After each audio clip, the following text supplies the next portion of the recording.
Hi ho, hi ho. It's off to work we go. Happy Wednesday, although it feels like a Tuesday.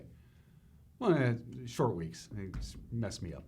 17th day of February 2021. I'm Dan Kuntz, your host. This is Wake Up in Anshi Valley. We are back at it.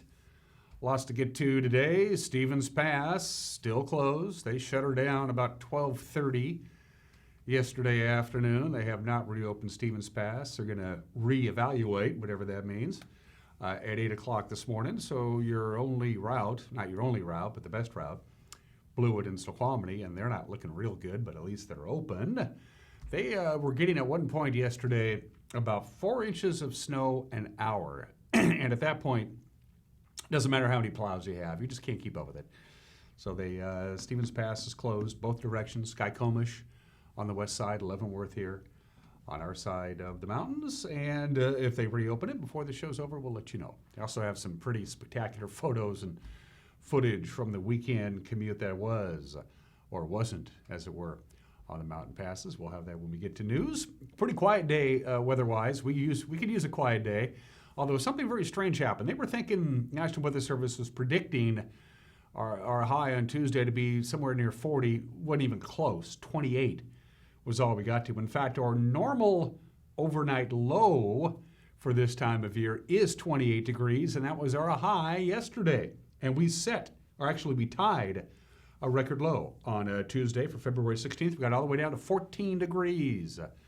And that tied the record that was set back in 1993. So it was a chilly day yesterday, but pretty quiet today. High pressure, not big, but big enough. And then we have a little band of snow again coming our way Thursday night into Friday.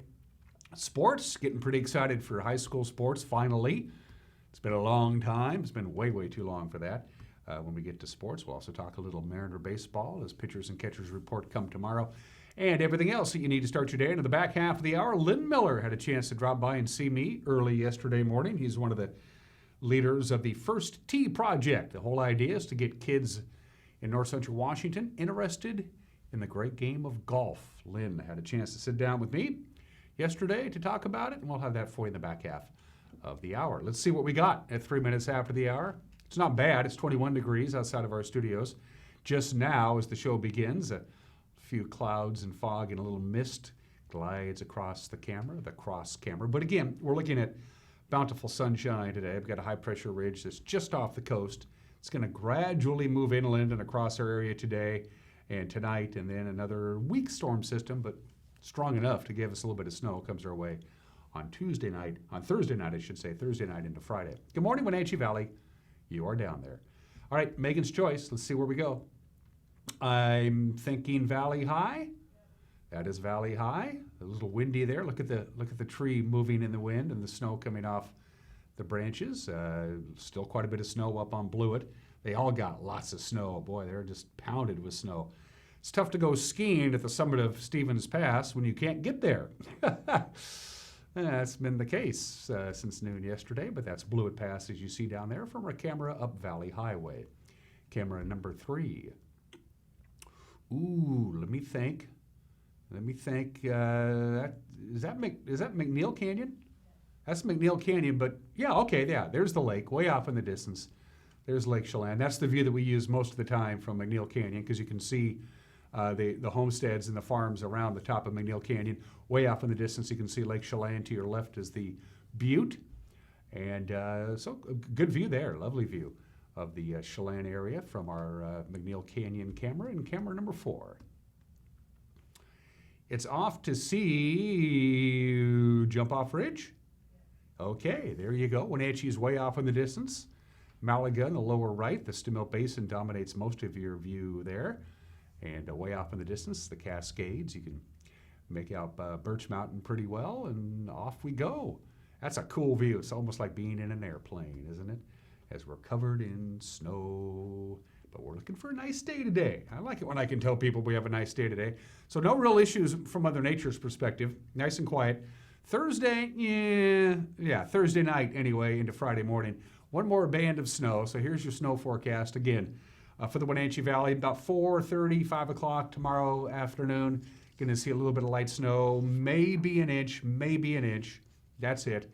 By the time we get to Friday, then we're done with that. In fact, it could even switch over to rain by Friday afternoon, but it'll kind of just peter out. We're not going to get a lot of precipitation, it doesn't look like, being in the lee of the Cascades. That helps, but look at Stevens Pass. Yeah, they're going to get another foot or so of snow. In fact, another huge bunch of snow is going to come down in the mountain passes starting on Thursday and lasting all the way into the most of next week. So that's your snow forecast for Thursday afternoon into Friday morning. So check out where you live. And that is what you're going to be getting precipitation-wise from the National Weather Service. Let's take a look at your forecast. Sunshine today. High pressure, again, going to be hanging around for most of the day today. And then it will be exiting the region tonight. You'll notice when we get up tomorrow morning on Thursday, going to be cloudy and foggy. Thursday, cloudy for the most part, and then the later into the day we get, the better chance we have of snow. It's going to be considerably cooler, as you can see, with a high of only 35 degrees. Snow, about a half an inch, basically between about 5 o'clock on Thursday afternoon till about midnight, and then we're done with it. We're not going to get a lot of snow, 27 for the overnight low. Looking good for Friday and Saturday. We're going to have some sunshine, very little chance of snow. Snow level is going to be above the valley floor. It's going to be about 2,000 feet, so we can live with that on Friday and Saturday. Weak system on Sunday and Monday, but it's bringing in some warm air, not cold air, so whatever precipitation we get on Sunday and Monday will come down in the form of rain. Look at that. Maybe some big-time snowmelt coming our way Sunday and Monday. So quiet today, light snow Thursday afternoon from about 5 or 6 o'clock in the afternoon until about midnight. Then we're done with that. Then we have some sunshine with some snowmelt, and then we start warming up big time on Sunday, Monday, and Tuesday. Now, as far as the passes are concerned, I've already mentioned Stevens is closed. We'll start out with Snoqualmie Pass. Apparently, I'm told it's snowing really hard up there, but the plows seem to be getting the job done. Traction tires are advised right now on Snoqualmie Pass. Hey, at least it's open. 24 hours ago at this time when we visited, it wasn't, but it's open. You can get over. Traction tires are advised. Snow and slush on the roadway, and again, it's snowing hard. Stevens is a no-go. It is closed, has been since about 1 o'clock yesterday afternoon, so you can pretty much forget about that. They had tons of snow. I mean, just gobs of snow. It came down, vehicles were spinning out, they had avalanche dangers, and they just said nerds to this, and they shut her down. Leavenworth on our side, Skykomish on the other side, it's still closed. They're going to think about it. We'll have an answer hopefully by the end of this program this morning. And on Blue Pass, traction tires are advised. The roadway is bare and wet. No real snow coming down on Blewett, but there's enough on the roadway that they have traction tires advised. Now, the snow is already beginning to taper off a little bit on I-90. They're just going to have a little bit of snow today. No real snow expected on Wednesday up into the Cascades. And then here comes a bunch of snow. It's going to start Thursday, 2-3 inches, and then it's basically going to snow Thursday night, Friday night, Saturday night, Sunday. Heavy snow at times. On Sunday night, and Monday, it is going to continue to come down. It's going to start tomorrow afternoon in the mountain passes, and it's not going to let up for about 4 days. Just thought we'd let you know. 8 minutes after the hour, going to take a break, and when we come back, we'll have your Wednesday morning news. You're watching Wake Up Wenatchee Valley on the NCW Life channel.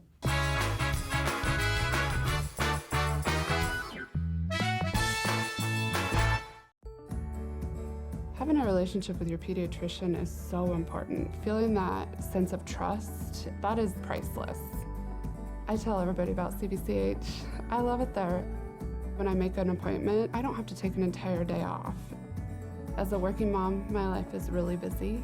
Family time is everything. That's what we all work towards. And I feel like CBCH respects that.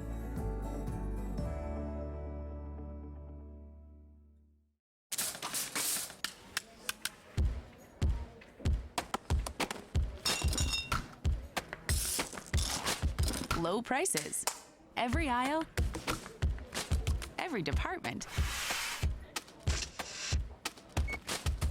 Every day. We're working to save you money. Winco. Now in Wenatchee at 1340 North Wenatchee Avenue.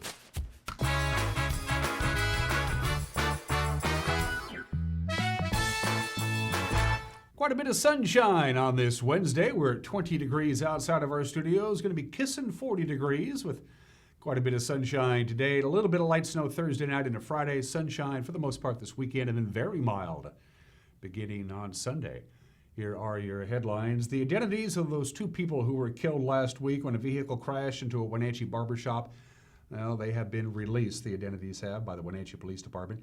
The accident killed 61-year-old Colleen Johnson of East Wenatchee. She was a passenger in the vehicle. And Jesus Fausto Curiel, 25 years old, of East Wenatchee, who was a customer inside the barbershop. An unidentified 23-year-old male employee of the barbershop was also critically injured. He remains at Harborview Medical Center in Seattle. Wenatchee Police Captain Edgar Reinfeld said 3 others suffered minor injuries, 2 inside the barbershop and the driver of the vehicle. Police say the unidentified driver is believed to have suffered a medical emergency before the accident, having crashed into another vehicle before swerving into the barbershop at the corner of Chelan and 2nd Street at about 6:30 last Thursday night. A Tri-Cities man is accused of dumping his former girlfriend's car in the Columbia River in an act of domestic abuse. 29-year-old Angel Zavala was charged Friday with taking a motor vehicle and malicious mischief for allegedly taking the keys to the woman's Volkswagen Passat, driving from East Wenatchee to a boat launch near Rock Island, then leaving the car in gear and pushing it into the water. The incident happened back on December 19th, but Douglas County Sheriff's deputies were not able to locate Zavala for arresting him at that time. They finally caught up to him. His case was due for a first hearing this week in Douglas County Superior Court. Washington State passed a milestone on Friday for COVID-19 vaccinations. It happened right here in Wenatchee. Ruby, a 90-year-old East Wenatchee resident, was the 1 millionth client in the state to receive her vaccine. Ruby, whose full name was not disclosed, got her inoculation at the Town Toyota Center mass vaccination site. Workers and volunteers at the drive-in clinic put on a little celebration to mark the event.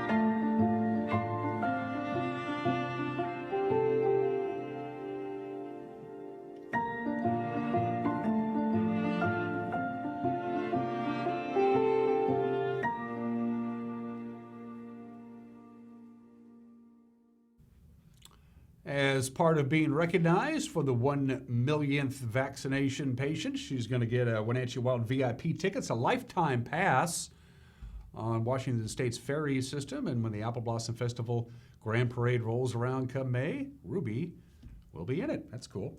A bill pushed by 12th District State Senator Brad Hawkins got a boost on Monday. It passed the Senate Ways and Means Committee almost unanimously on its way to the floor. Now, the bill would adopt recommendations from a state task force that would require electrical utilities and the Department of Natural Resources to better cooperate in the response to and the prevention of wildfires. Utilities in Washington are often at risk of losing equipment to wildfires, and sometimes their equipment has actually contributed to those fires. The bill now moves to the Senate Rules Committee with a recommendation that it pass for a full vote. Well, if you were traveling over the President's Day weekend or yesterday or even today, you know that it's just not easy to get over the mountain passes. Stevens is still closed as we speak. Photos from the Washington State Department of Transportation and Washington State Patrol shows just some of what the motorists, the road crews, and the emergency responders have had to deal with.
not fun. And again, Stevens Pass is still closed. Snoqualmie Pass is open. Stevens is closed. They're going to reevaluate at 8 o'clock this morning. And if they open the pass before this show's over, we'll be sure to let you know. And finally, on this Wednesday morning, City of Leavenworth is brainstorming on how to use its newest piece of property. The old Osborne Elementary School and its campus will soon be transferred to city ownership from the Cascade School District. The city held its first virtual meeting on Saturday on how best to use the building and the surrounding acreage. Suggestions from about 50 community members ran the gamut from recreational uses, business development, nonprofit space, mixed uses, including new housing. The city is still taking comment, by the way, on the redevelopment. The school building on Central Avenue, constructed in 1960, Leavenworth students now take classes at Alpine Lakes Elementary, which is the brand new school that just opened. And that's what's making headlines at 17 minutes. After the hour, we will have a newscast for you. We endeavor to inform you on what's going on in the Wenatchee Valley and in north central Washington. And with a preview, here's the anchor, Grant Olson. Thanks, Dan, and good morning. Coming up tonight on the NCW Life Evening News, a bit of a weather roller coaster ride through midweek and then much warmer temperatures with rain by this weekend. I'll have your complete North Central Washington weather forecast, and Eric Granster will be in with a look at sports. That and all the day's news coming up tonight at 5, 6, and 10 on the NCW Life Evening News. We hope to see you then. Dan? Thanks, Grant. You got a news tip? You want to drop us a note? We'd love to hear from you. You can email us directly. Might be the best way to go about doing it. news@ncwlife.com. News@ncwlife.com is our email address. You can use the Facebook Messenger app. Go to our Facebook page. Drop us a note there. You can pick up the phone and call us at the number at the bottom of your screen, or you can go to our homepage, ncwlife.com, and click on the contact icon, and it's pretty self-explanatory from there. Yes, it's the middle of February, so let's talk high school sports, football and cross country and swimming. It's the new normal, I suppose. Sports is 1 minute away. You're watching Wake Up Wenatchee Valley on the NCW Life channel.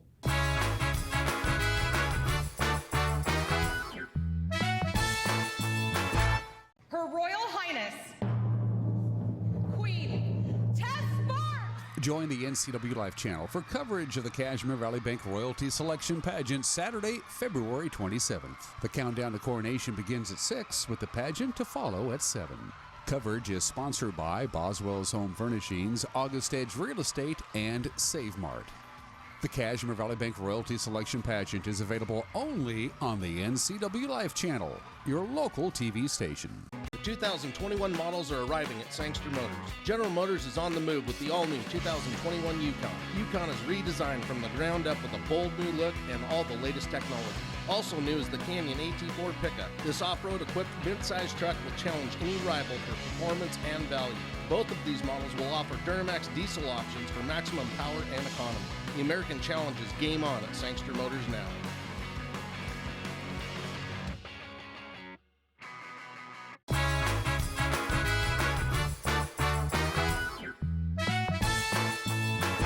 Nineteen minutes after the hour, sports, whistles blowing, coaches barking at players, shoulder pads colliding. High school football is back, but of course there's two significant differences. For one thing, there was snow on the ground, and the other thing, it's the middle of February. Come on here, guy. God, if I gotta repeat myself, it ain't gonna be any fun.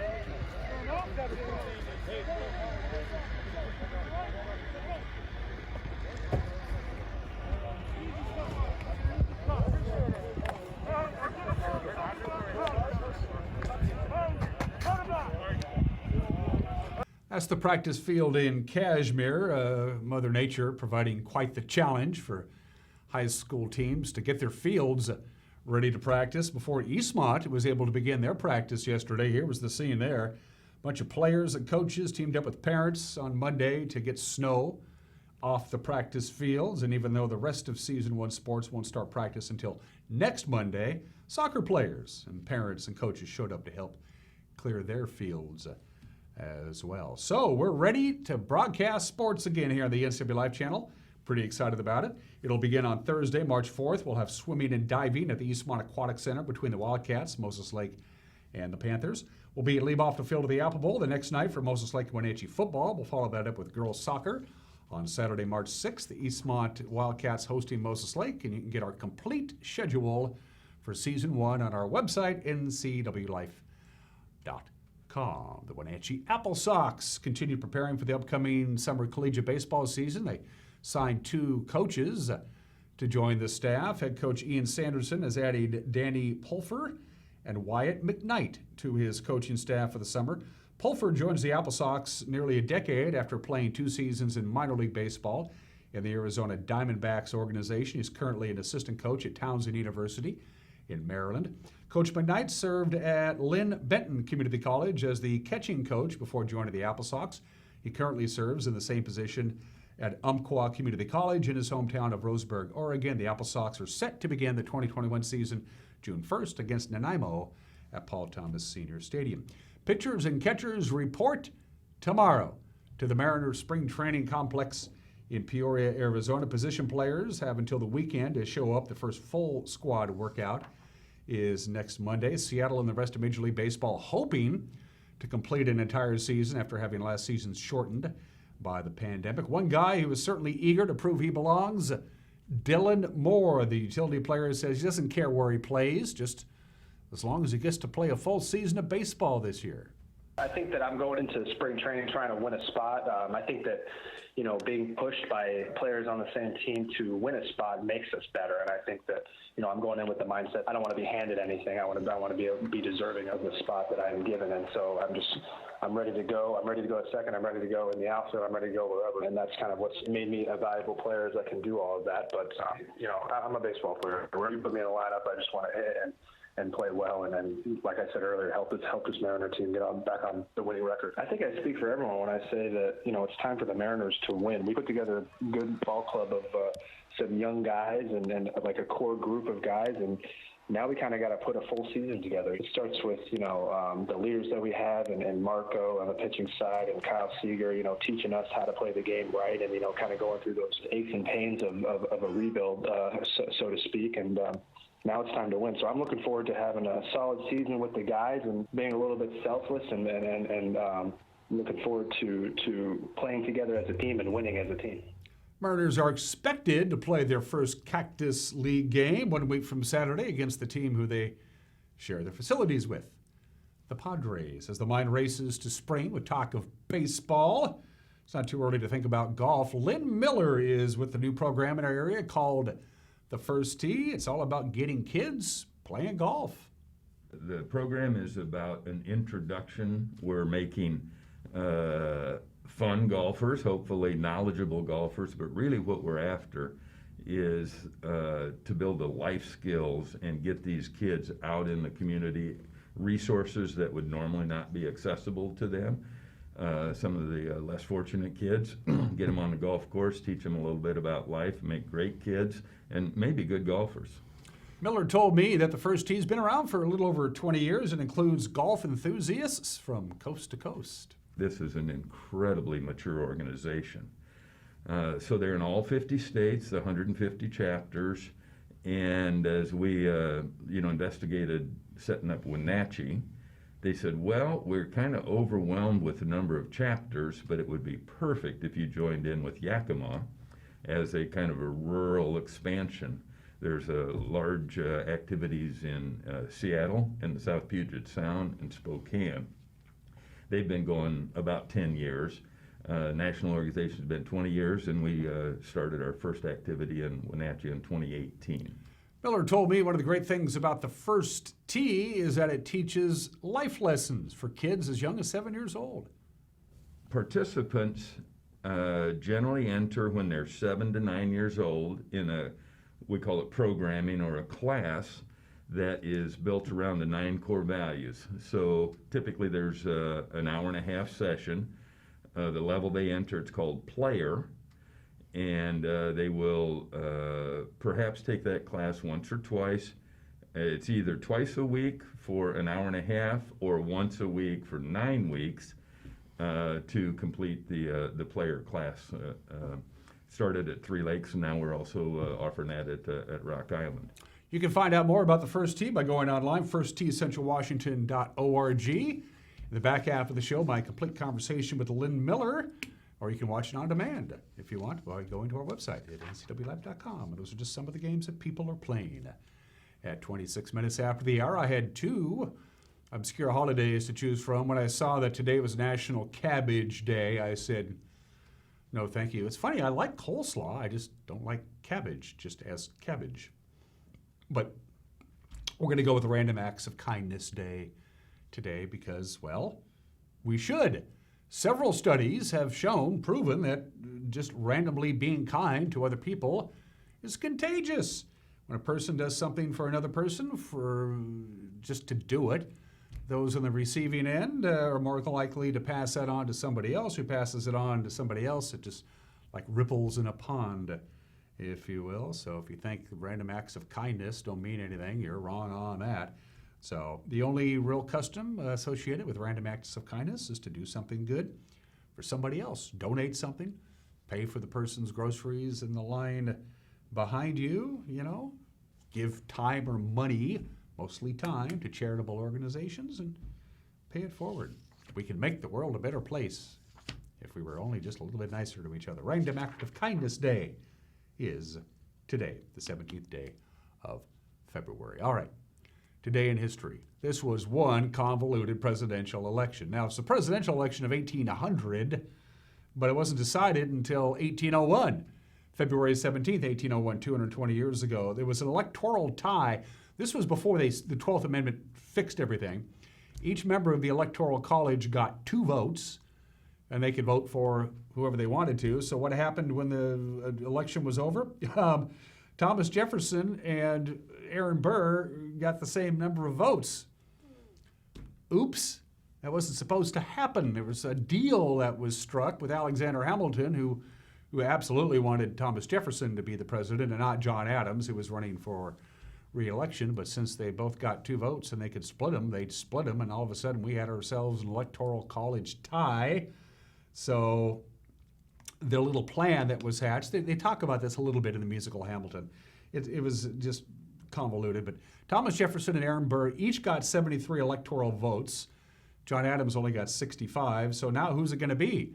Well, Alexander Hamilton wanted Jefferson over Burr, couldn't stand Aaron Burr, so much so that Aaron Burr ended up killing him, but that's another story altogether. So we got a bunch of people to switch sides from Aaron Burr to Thomas Jefferson, and that's how we got the deal. The contingent election that was held on this date in the United States House of Representatives, they had to go through 36 ballots. They realized they had something wrong here, and they fixed it before the 1804 presidential election. 57 years ago today, the third in a series of Supreme Court rulings about congressional districts and how they divvy it up. And they ruled in Westbury v. Connecticut on this day back in 1964 that the congressional districts, your congressmen who represent you in Washington, D.C., have to be approximately equal in population. Article 1 of the Constitution requires, of course, that the districts for the U.S. House be apportioned by population. The more people who live in your state, the more representatives you get in Congress and the House of Representatives. But there's nowhere in the Constitution that doesn't say that the districts have to be equal in population. The United States Supreme Court stepped in and said, nah, one person, one vote. Thank you very much. That was handed down on this date back in 1964. And the saga of Robert K. Preston. Yeah, on February 17, 1974, yeah, that's a helicopter. That's a Huey on the White House lawn. It wasn't supposed to be there.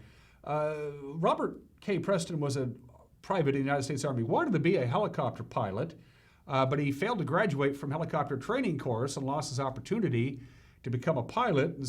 But he still had to serve 4 years in the Army, so they sent him off to Fort Meade in Maryland to be a helicopter mechanic. And one day in the middle of the night, he went out to Fort Meade, hopped into a helicopter that was fully fueled and ready to go, flew it around for a little bit to show his skills as a pilot.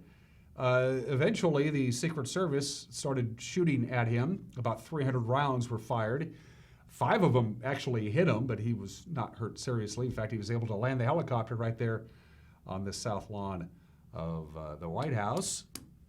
He did about a year in prison, by the way, eventually got thrown out of the Army. Whatever happened to Robert K. Preston after all of this? He moved here. He moved to Ephrata, Washington, got married, raised his wife's 2 daughters from a previous marriage, and he passed away of cancer about 10 years ago when he was a resident of Ephrata. And he landed a helicopter on the south lawn of the White House. Birthdays at 31 minutes after the hour. The man who became a verb, Wally Pip. Don't get Wally Pipped. The legend of Wally Pip is well known. One day in the summer of 25, first baseman for the New York Yankees complained of a headache. Miller Huggins, the manager, said, Wally, take the day off. I'm going to put that big kid, that Gehrig, in there for you today. And first place, Wally Pip never started another game for the New York Yankees again. So to be replaced by somebody who's better at your job than you are is to be pipped. Wally Pip, born in the state in 1893, but he was a class act. He gave Lou Gehrig defensive tips, and he helped Lou Gehrig become a Major League Baseball star. He wasn't jealous. He was just pipped.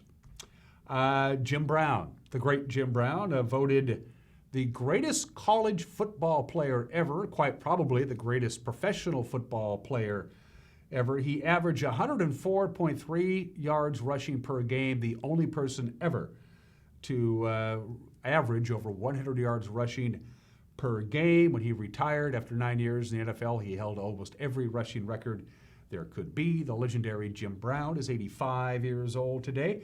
The great Gene Pitney, love the music of Gene Pitney. We miss him. I have an autographed Gene Pitney photo at my house. Great musician, great songwriter, terribly underrated. At least he made it into the Rock and Roll Hall of Fame before he met his maker in 2006. He was inducted in 2002. The great Gene Pitney, born in the state in 1941. And a basketball player you may have heard of, Michael Jordan, the GOAT. Of course, he owns the Charlotte Hornets. That ain't bad. You become an NBA player, and then you own a team. He also owns a NASCAR team, 23XI Racing in the NASCAR Cup Series, and he is the first billionaire player in NBA history. In fact, his net worth of $2.1 billion makes Michael Jordan the 4th richest African American in this country. And Michael Jordan is 58 years old today. Going to take a break. When we come back, Mike McNally's Gone to the Pitney, and then we're talking the first tee with Lynn Miller. Get your kid playing golf. It's good for you. It's good for the game, and it's good for your kid. We'll talk about the first tee with Lynn Miller when we come back. You're watching Wake Up in Anshi Valley on the NCW Live channel.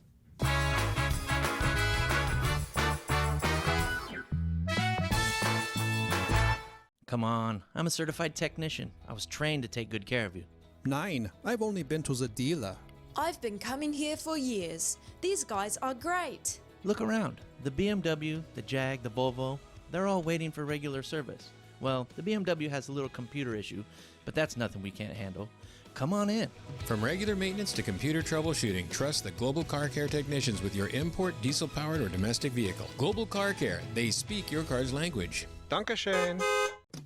Are you ready to freshen up your home? Boswell's expansive 2-story showroom is filled with high-quality furniture that's always discounted to give you their best price every day. Boswell's is receiving new furniture deliveries each week, so you'll be sure to find just what you need for your home without the wait. Complimentary design assistance and free local delivery. Superior customer service and the best value for your money. Start at Boswell's on Easy Street. It's closer than you think. Yahoo, Wenatchee Valley! Super Sale has begun. Savings up to 50% off quality brands such as Joseph, Tribal, Karen Kane, Nick and Zoe, Habitat, French Dressing, selected sweaters, tunics, jackets, jeans, handbags, wallets, jewelry, boots, etc., etc. Freshen your wardrobe. Help us make room for all the new spring fashions. Comfy and cute styles will be shipping soon. Collins and Brighton have a Darling Heart necklace as a gift with the Brighton purchase of $100 or more. Thank you for shopping local at Collins, where fun meets fashion in downtown Wenatchee. Wenatchee Power Sports not only has a new owner, but an all-new attitude to match. Speaking of attitude, check out the 2021 models arriving now. Polaris snowmobiles, ATVs and side-by-sides. Yamaha motorcycles, watercraft, ATVs and side-by-sides. KTM motorcycles and the latest edition Beta high-performance motorcycles. Coming this fall, a huge demo event featuring the latest and hottest off-road machines. It's all at the retuned Wenatchee Power Sports, where maximum performance is a way of life. 3031 GS Center Road in North Wenatchee, open Tuesday through Saturday.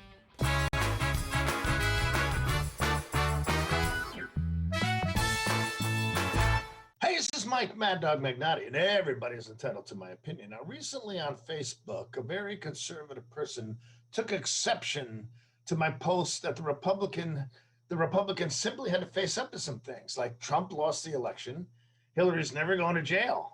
You just got to realize that's what's going to happen. Now, this person evidently took exception to this, and they posted, Mike, I've lost all respect for you. And then on another day, a very liberal social justice warrior friend took me to task for not confronting what that person perceived as the bigotry and prejudice I tolerate on the posts of other people. So I have both liberals and conservatives kicking my butt and getting on me about one thing or another. To me, this just goes to show that I must be doing something right. Hey, this is Mike Mad Dog Magnati, and that's my opinion.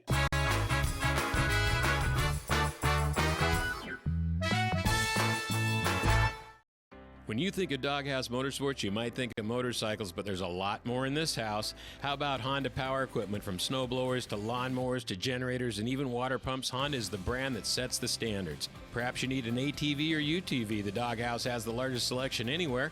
Did we mention watercraft and snowmobiles? And of course, we have motorcycles too. Back it up with terrific customer service and you have Wenatchee's best motorsports store 5 years running. Isn't it time for you to be in the Doghouse? Bring the whole family up to Stormy Mountain Brewing and local public house in historic downtown Chelan. Applewood smoked brisket, street-style tacos, and our award-winning barbecue rubs and sauces. Our meals pair perfectly with our exciting lineup of craft ales, made right here in Chelan. We've got room for big groups, or give us a call for catering. So grab the kids and check out the fun at Stormy Mountain Brewing and local public house located in the heart of Chelan. Arctic Refrigeration and Heating has been serving North Central Washington for 34 years. Arctic provides the finest heating and cooling air quality products for residential and commercial customers, along with prompt and professional customer service. Arctic also offers specialty services like custom sheet metal fabrication of ductwork, coil cleaning, as well as planned fall and spring maintenance for the overall well-being of your system. Arctic is available for emergency calls 24/7. Call Arctic Refrigeration and Heating for your heating and cooling needs. Contractors, furniture makers, and weekend do-it-yourselfers around North Central Washington will tell you that Lombard's Hardwood Supply is the place to get what you need. Lombard's full millwork shop can handle jobs large or small. Lombard's has a full line of interior and exterior doors available, as well as custom barn doors. From alderwood to zebrawood and everything in between, it's Lombard's Hardwood Supply on School Street in Sunny Slope. Like us on Facebook and check out our monthly special.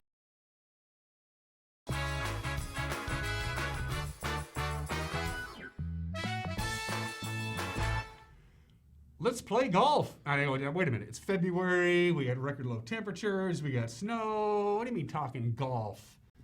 That's important to get the kids out there, learn the game of golf, learn the etiquette of golf, get some life lessons. The First Tee Project that goes back a number of years, as a matter of fact. Again, the idea is get the kids out there and teach them the wonderful game of golf. And the First Tee launched here in North Central Washington a couple of years ago, and then it kind of went whoop.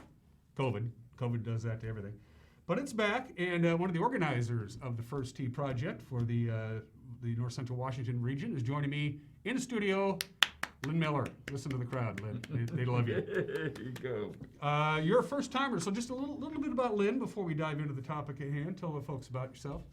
I had a wonderful career in the utilities business. Worked with folks like Steve Wright and Chelan PUD. They're a great customer.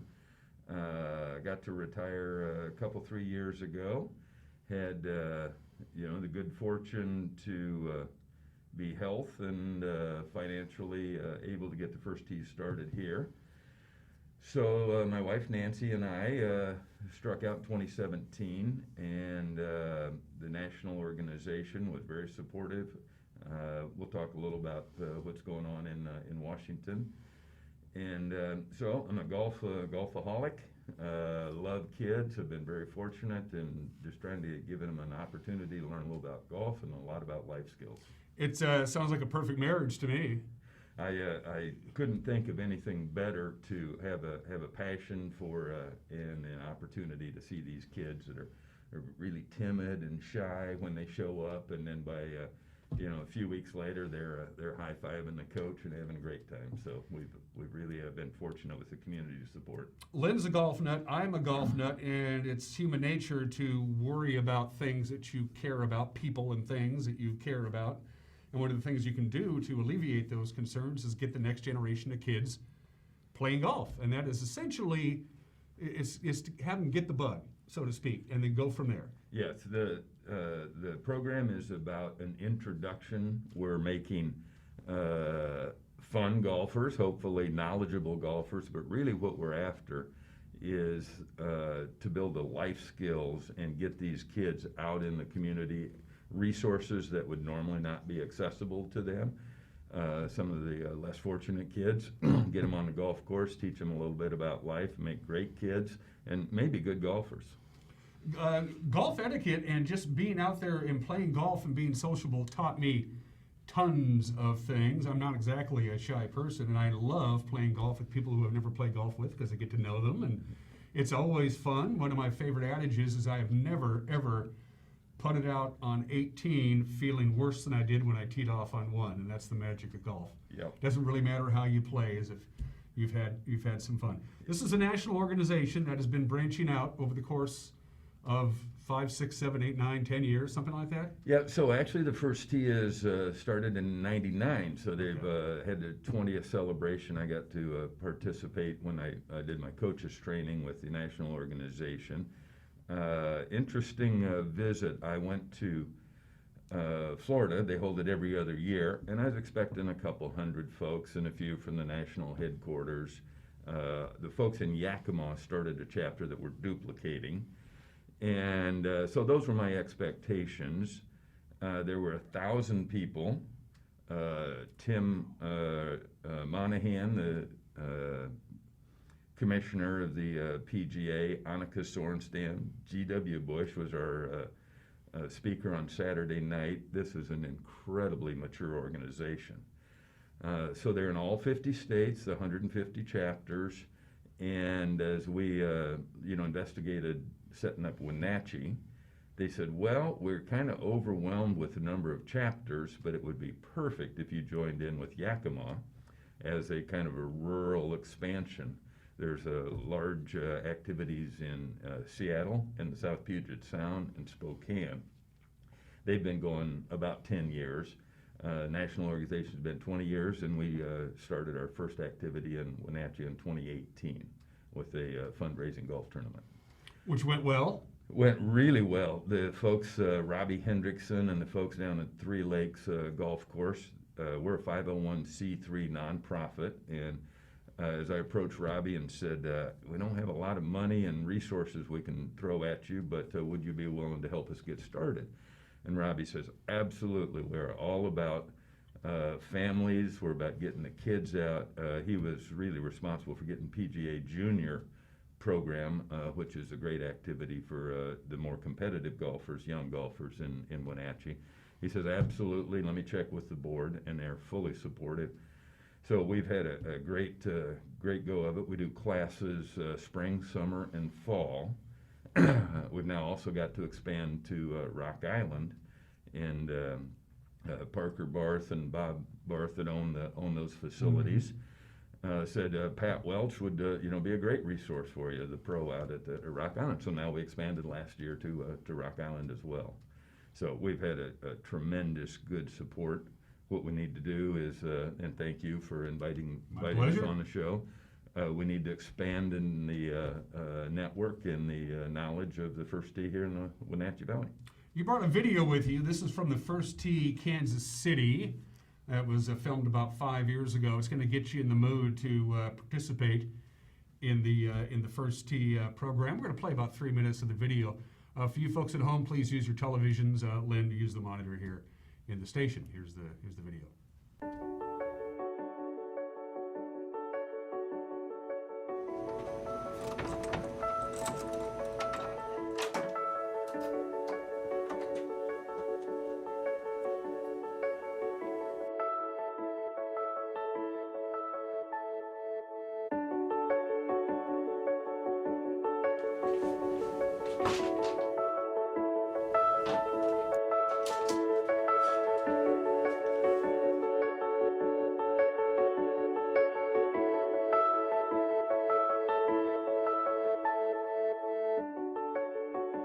Why did I choose to be a golf coach?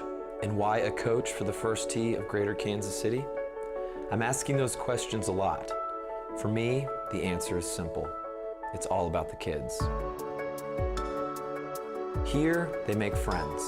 They discover their potential. They excel in life skills. Their lives and stories represent the potential of thousands of kids at the First Tee. They're why I do what I do. Here at the First Tee, kids find the environment they need to thrive on the course. For some, that means a break from the difficulties at home and school. I started playing golf when I was 9, and so I got in the First Tee program when I was 10. I have been bullied since elementary school, so I've learned how to just persevere through that and balance workload between golf and school and trying to hang out with friends or, going to work. It just helped me balance everything with the 9 core values. A University of Minnesota study by Dr. Maureen Weiss found that 100% of the First Tee participants interviewed said they transferred life skills learned at the First Tee to school. 78% transferred skills such as decision-making, setting goals, and managing their emotions from the golf course to other areas of their lives, including situations with friends, family, and after-school activities. 73% reported high confidence in their academic ability, and 82% felt confident in their social abilities with peers.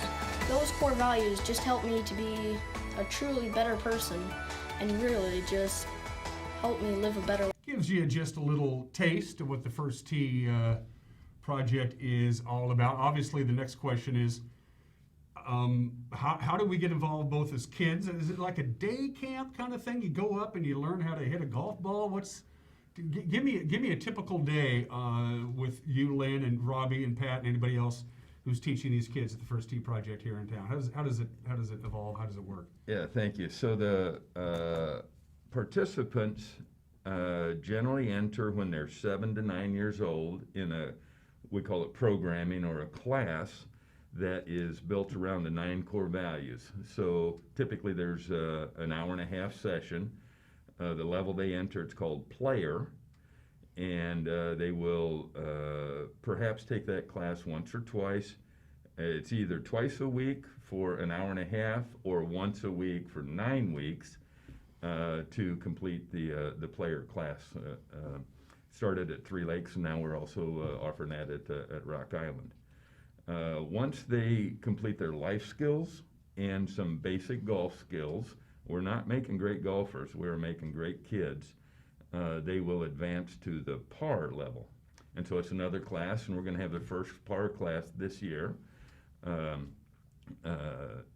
So that will continue on to a birdie, an ace, and then an eagle level if we keep the kids to when they're 16 or 18. They learn about the 9 core values. They spend some time on the range, on the putting green, on the chipping, understanding the whole concept of golf. And each day we highlight a core value. Confidence, responsibility, integrity is my favorite one. It's pretty easy to keep the kids' attention when they understand to start talking about the integrity that that's built into them. So that is the progression, and we have some formal, not difficult, but some formal checklists. If they advance when they're 9 or 10, they'll go to par, and then on from there. Our coaches, typically we have a PGA professional on the driving range with them. Don't have to be a great golfer, just a reasonable golfer with a love for kids to be an assistant coach. We have a lead coach at each class, and then we try to keep a 4-to-1 ratio. We found that is about the optimum mix to keep the kids engaged. We have an incredible fun activities around the green. So the kids love to play games and compete in a friendly fashion, and keeps them very engaged in the programming. So we'll do spring classes, fall classes after school, and then in the summer we'll have either 4.5 or a 9-week session for the kids to participate. It's generally $75 for the kids' registration fee. If anybody is financially unable, they simply check a box. My responsibility is moving to fundraising to provide a scholarship for any of the kids that can't afford it. So it's really not a daytime golf camp. It's more a series of lessons and games, and the kids that like it. And we've had a 80-some% participation return rate. So I think the kids are liking it.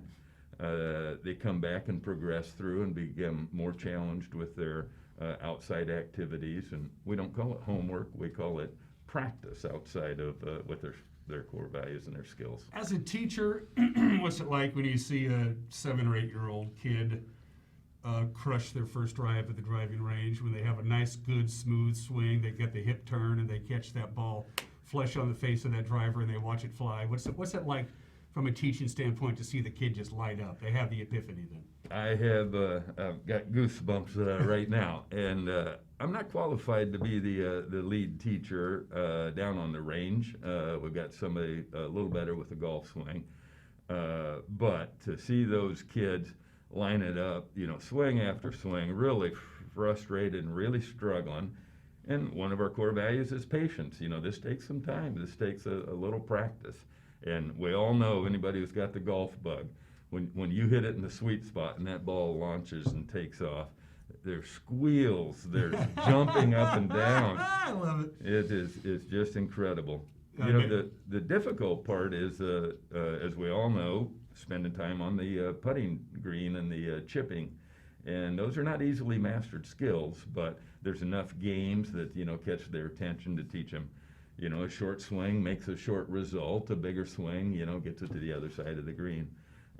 So the reward of seeing those kids smile and squeal, and they generally show up early for practice because they just can't wait to get at it. So it's very rewarding.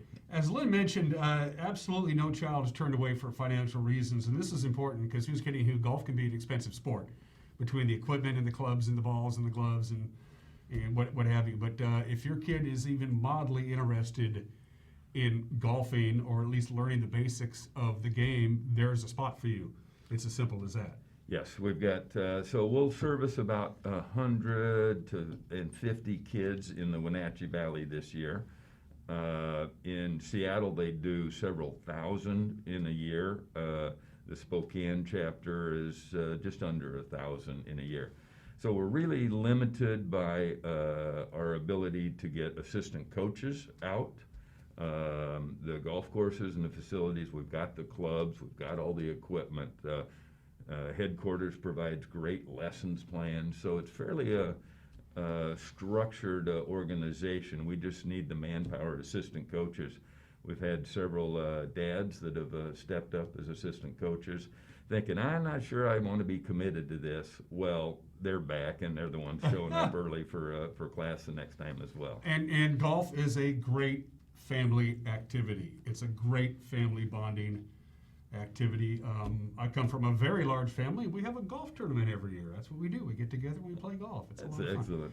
Lynn, for more information, say, hey, I want to volunteer. I may not be a very good golfer, but I don't care. I think I can help, or I can help teach. Give me all the contact information for the local chapter of the First Tee. Okay, so probably the easiest opportunity is get in touch with Three Lakes or the Rock Island Pro Shop, and they'll get you directed. Myself, phone number 206-718-4369. Our email is thefirstTCW@Wenatchee@gmail.com.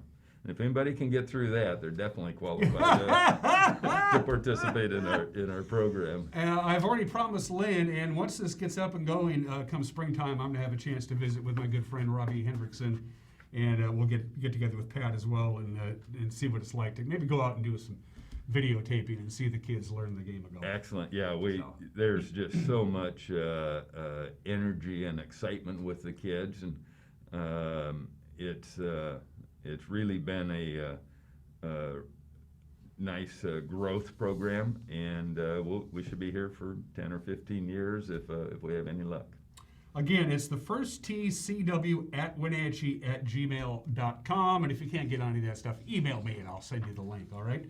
All right, Lynn, have fun. No 3-putts. Good. We No will. 3-putts. We'll be starting class at Rock Island March 1st. So registration opens actually today. And then our spring will be at 3 lakes starting April, the first week in April. There'll be 4.5-week classes twice a week. So we'd love to have your kids. We'd love to have your volunteer. And pretty soon we'll be out for some fundraising activities. There's a great summer golf tournament that's a nice way to support us. Count me in, Lynn. I'm there, my friend. Excellent. The first tee, again, if you have any information, I can give you a direct contact with Lynn, and it's down the road we go. Can't wait to tee it up once we can. You're watching Wake Up in Anshi Valley. We'll be right back.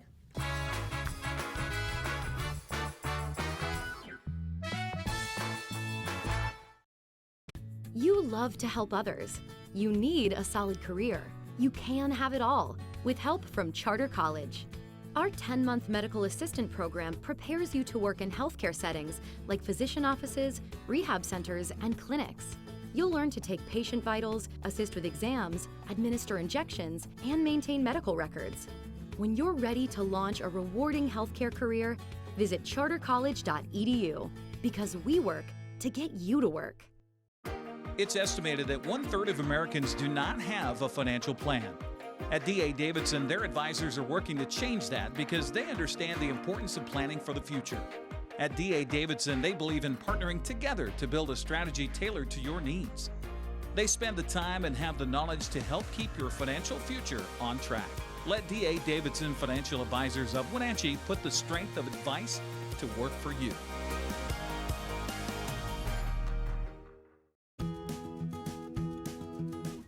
You don't have to be a member to enjoy the view and dine in style at Highlander Bar and Grill in East Wenatchee. Highlander Grill offers breakfast, lunch, and dinner with dine-in or takeout options. Highlander Grill's friendly staff is here to serve you 7 days a week this winter. Contact Shalane, Highlander Grill's site coordinator, to schedule your corporate event or special occasion. Link Transit is ready when you are. With enhanced health and safety measures, we've installed upgraded air purifiers and safety partitions between drivers and passengers. Plus, the interior of all of our buses are thoroughly cleaned and disinfected every day. When riding Link Transit, please remember to wear a mask, maintain physical distance, sign up for transit alerts, and stay home if you are sick. Healthier transit is here. Go to linktransit.com to learn more.